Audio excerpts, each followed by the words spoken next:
नमस्कार। आज हम एक कहानी पर बात करने वाले हैं, सच्ची लगन का फल। ये कहानी ना सफलता की जो हमारी सोच है उस पर एक बड़ा सवाल खड़ा करती है और हमें सोचने पर मजबूर करती है कि आखिर कर्म और इच्छा का रिश्ता है क्या। तो चलिए सीधे एक सवाल से शुरू करते हैं। क्या मंजिल पर पहुंच जाना ही कामयाबी है? क्या यही सफलता की अकेली परिभाषा है? आइए इस कहानी के जरिए देखते हैं कि ये जो आम सोच है ना, उसे कैसे चुनौती मिलती है। तो कहानी की शुरुआत होती है एक ऐसे इंसान से जिसका जीवन आप कह सकते हैं पाप से भरा हुआ था। लेकिन फिर उसकी जिंदगी में एक ऐसी मुलाकात होती है जो सब कुछ बदल देती है, और यहीं से उसके प्रायश्चित का सफर शुरू होता है। अब आगे बढ़ने से पहले ये समझना जरूरी है कि प्रायश्चित का मतलब क्या है। देखिए, प्रायश्चित का मतलब होता है अपने किए किसी गलत काम या पाप के लिए दिल से पछताना और फिर उसकी भरपाई करने की कोशिश करना। और बस यही जो गहरी भावना थी ना, वही उस इंसान की मुश्किल यात्रा की वजह बनी। तो सवाल ये है कि ये सब हुआ कैसे? हुआ यूं कि एक आदमी था जिसने अनजाने में अज्ञान में बहुत पाप किए थे। फिर उसकी मुलाकात एक ज्ञानी महात्मा से हुई और उनके ज्ञान ने मानो उसकी आंखें ही खोल दी। उसे अपने किए पर बहुत बहुत पछतावा हुआ और उसने उनसे प्रायश्चित का रास्ता पूछा। और जानते हैं उसे उपाय क्या मिला? बहुत सीधा सा, एकदम साफ लक्ष्य, पवित्र गंगा नदी में जाकर स्नान करना। मान्यता थी कि बस इतना करने से उसके सारे पाप धुल जाएंगे। तो बस इसी एक मकसद को मन में रखकर वो अपने सफर पर निकल पड़ा। और यहीं से कहानी का दूसरा हिस्सा शुरू होता है, एक ऐसा सफर जो गलतियों और धोखों से भरा था, जिसे हम कह सकते हैं भ्रम की यात्रा। देखिए, उस आदमी को गंगा का कोई नक्शा वक्शा तो पता नहीं था। उसे बस इतना मालूम था कि गंगा कोई बहुत बड़ा पानी का सोर्स है। तो हुआ ये कि एक दिन चलने के बाद उसे एक बड़ा सा तालाब दिखा। उसे लगा बस यही गंगा है। फिर कई दिन और चला तो एक नाला मिला। उसने उसे ही गंगा समझ लिया। और फिर कई हफ्ते बीत गए। उसे एक और बड़ी नदी मिली और उसने उसे भी गंगा मानकर उसमें डुबकी लगा ली। तो हम क्या देख रहे हैं यहाँ कि वो एक ही गलती बार बार कर रहा है। पहले तालाब, फिर नाला, फिर कोई और नदी, और हर बार उसे पता चलता था कि अरे, गंगा तो अभी भी बहुत दूर है। इससे एक बात तो साफ है कि उसे जानकारी तो बिल्कुल नहीं थी। लेकिन एक चीज और साफ होती है कि उसका इरादा कितना पक्का था, उसकी लगन कितनी सच्ची थी। अब कहानी उस मोड़ पर आती है जो शायद सबसे जरूरी और दिल को छू लेने वाला है। ये थी उसकी इच्छा शक्ति की, उसकी विल पावर की आखिरी परीक्षा। ये जो इतना लंबा और मुश्किलों भरा सफर था ना, उसने उसके शरीर को बिल्कुल तोड़ कर रख दिया था।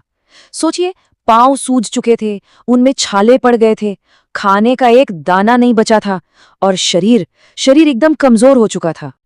लेकिन इतनी तकलीफ के बाद भी, इतनी शारीरिक पीड़ा के बावजूद, कहानी की बस एक लाइन सब कुछ साफ कर देती है। पर उसे अभी भी गंगा स्नान की सच्ची अभिलाषा हो रही थी। मतलब शरीर ने तो जवाब दे दिया था, पर जो इच्छा थी, जो लगन थी, वो अभी भी वैसी की वैसी थी, अटूट। और शायद यही इस कहानी का असली सार है ना, कि उसकी जो इच्छा शक्ति थी वो उसके टूटते हुए शरीर से कहीं ज्यादा मजबूत निकली। हालात बाहर से जितनी खराब होते जा रहे थे, अंदर की लगन उतनी ही मजबूत होती जा रही थी।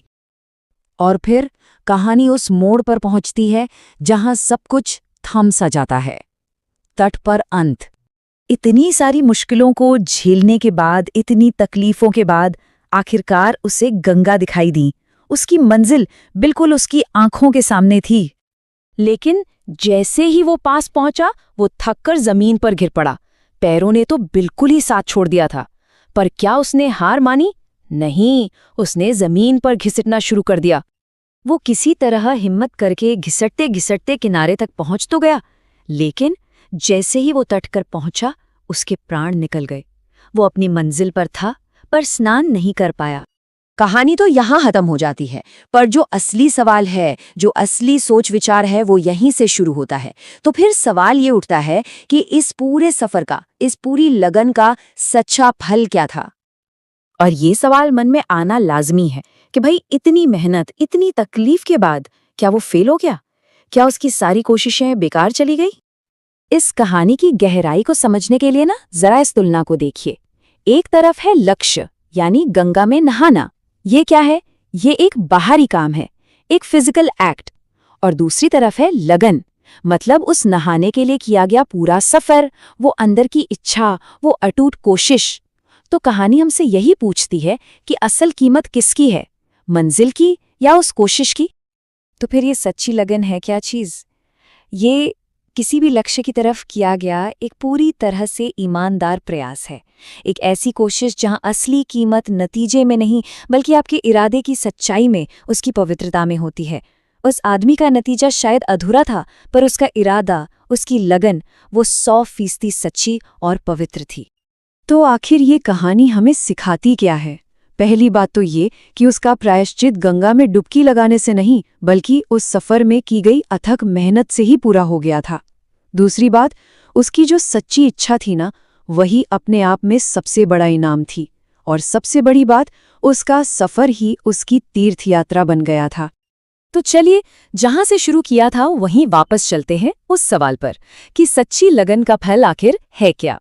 मंजिल या फिर वो सफर जो हमें मंजिल तक ले जाता है? ये एक ऐसा सवाल है जिसका जवाब शायद हर किसी को अपने अंदर खोजना होगा।